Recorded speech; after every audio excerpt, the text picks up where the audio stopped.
Pakesa memastikan kualitas dan standarisasi biji kenari yang diolah untuk produk agar konsisten khususnya pada saat mengekspor.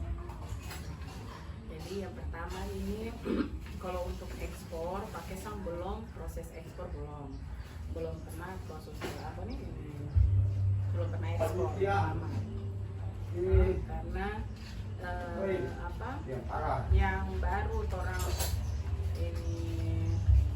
orang baru proses memasuki bisnis promosi bisnis training profil bisnis saja bayar di luar negeri. Orang baru mengikuti pameran juga, mengikuti pameran ada yang di luar negeri, ada yang nasional.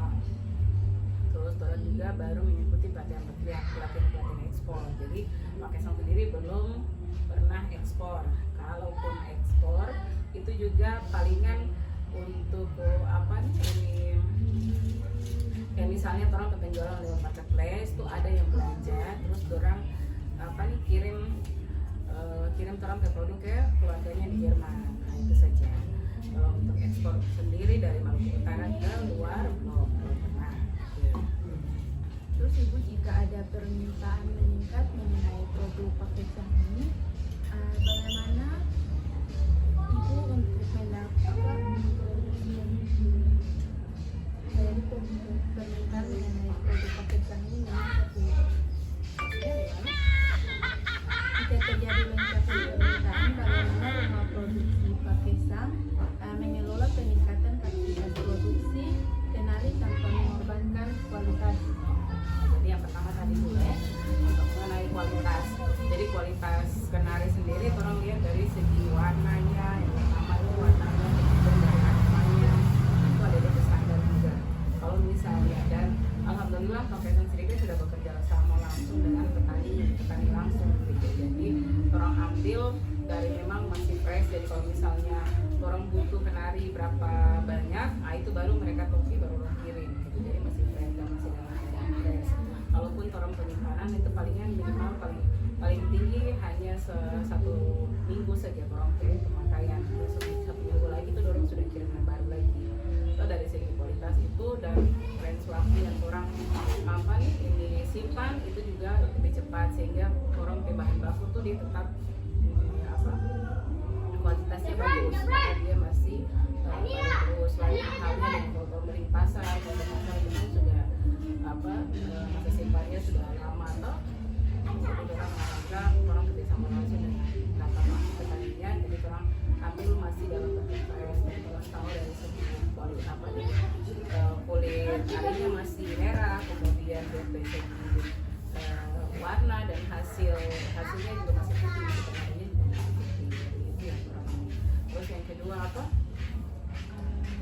dia punya mengelola peningkatan kapasitas produksi kenari tanpa mengorbankan kualitas. Iya itu. Jadi kalau misalnya orang yang tadi saya bilang orang kue kenari ini kan orang dapat yang masih fresh terus orang juga kalau untuk peningkatan, kalau misalnya orang lihat bahan bakunya masih ada ya, jadi orang harus cepat-cepat produksi supaya tidak bahan baku habis. Dan orang juga sudah sebelum habis juga orang sudah pesan yang baru lagi supaya orang kirim supaya orang produksi ini tidak putus-putus gitu. Kalau boleh tahu kenari ini Bang dari Makea. Jadi rata-rata dari Makea. Iya. Nah terus bagaimana cara kemas agar cemilan tidak rusak dan tetap guna? Jadi orang Pakesa sendiri sudah memiliki kemasan yang aluminium foil. Aluminium foil itu tentunya dia punya standar untuk makanan itu yang paling tertinggi dibanding orang kemas di plastik benih biasa. Jadi karena sudah pakai plastik foil dan daya tahannya itu cukup lama. Terus dari segi kemasan juga orang sudah full print dan tidak kemasan plastik biasa, kalau tidak kemasan aluminium foil yang full print. Dan itu dari aluminium foil itu bisa menjaga orang keawatan dari produksi, jadi bisa tahan sampai 6 sampai 8 bulan. Terus apa yang membuat produk-produk tidak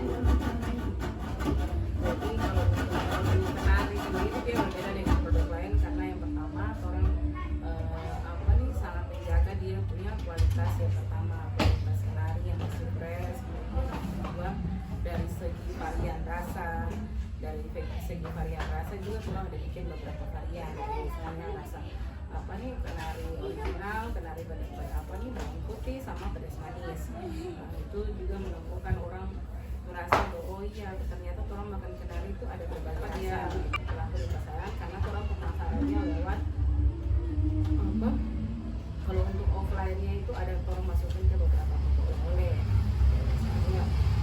Misalnya orang juga sudah punya toko oleh-oleh sendiri, pakai orang sudah punya toko oleh sendiri, ada orang titip juga di beberapa toko oleh lain, misalnya Karamate, kemudian di Depot